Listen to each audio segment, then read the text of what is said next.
Versailles संधि के परिणाम। यह संधि आधुनिक विश्व की संधियों में सबसे चर्चित संधि रही है। राजनयिक और अर्थशास्त्रियों ने इसकी कड़ी आलोचना की है। पहली बात तो यह है कि यह लोकतंत्र और न्याय के सिद्धांतों पर आधारित न होकर विजयी राज्यों द्वारा हारे हुए राज्यों पर थोपी गई अपमानजनक संधि थी। जर्मनी को कभी भी चर्चाओं में शामिल नहीं किया गया और उसकी आपत्तियों को दरकिनार करके उसे उस पर हस्ताक्षर करने पर मजबूर किया गया। जर्मनी के नए शासकों का कहना था कि युद्ध के लिए जर्मनी के नवगठित लोकतांत्रिक सरकार जिम्मेदार नहीं थी। यह पुराने सम्राट और अलोकतांत्रिक राज्य का काम था, अतः उसके किए का दंड नए लोकतांत्रिक राज्य को देना न्यायपूर्ण नहीं है।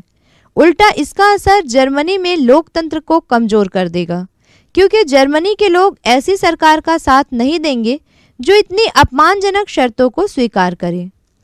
इसके विपरीत विजयी देशों की सरकारों ने अपने देशों में जर्मनी के विरुद्ध जनमानस में युद्ध उन्माद पैदा किया और बाद में इसी कथन पर चुनकर आए कि वे जर्मनी को नींबू की तरह निचोड़कर छोड़ेंगे ताकि वह कभी सर नहीं उठा सके। इस संधि के बाद सभी को स्पष्ट हो गया कि इन शर्तों के रहते हुए जर्मनी के लोग इस व्यवस्था को कभी स्वीकार नहीं कर सकते हैं।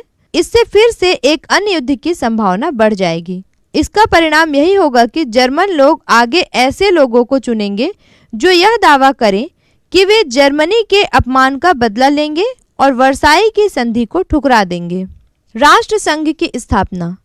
19वीं सदी के अंत से कई राजनेताओं ने एक ऐसी अंतर्राष्ट्रीय संस्था की कल्पना की जो देशों के बीच की समस्याओं का समरसता से समाधान करे। युद्ध के दौरान विल्सन के सिद्धांतों में भी यह बात कही गई। विल्सन ने इसके लिए विशेष प्रयास किया। उस समय की कल्पना में उपनिवेशों को स्वतंत्र देश नहीं माना गया। उन्हें इस संगठन में स्थान देने की बात नहीं की गई।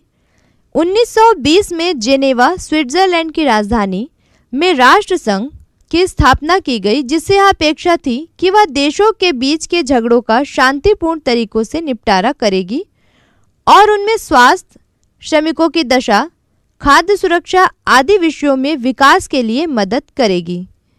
इसका प्रमुख काम था विश्व युद्ध के बाद किए गए अंतर्राष्ट्रीय समझौतों का क्रियान्वयन। उदाहरण के लिए वर्साई समझौते के अंतर्गत सार क्षेत्र, जिसे फ्रांस के उपयोग के लिए दिया गया था, और डेंजिंग पट्टी, जिसे पोलैंड को समुद्र तक पहुंचने के लिए दिया गया था, का प्रशासन राष्ट्रसंघ को देखना था। राष्ट्रसंघ के गठन में ही कई समस्याएं थी। पहली बात तो यह थी कि इसमें विल्सन की अहम भूमिका के बावजूद अमेरिका इसमें सम्मिलित नहीं हुआ। सोवियत रूस, जो विश्व में समाजवादी क्रांति की पैरवी कर रहा था, को इसमें आमंत्रित नहीं किया गया। एशिया और अफ्रीका के उपनिवेशों को इसमें सदस्य नहीं बनाया गया।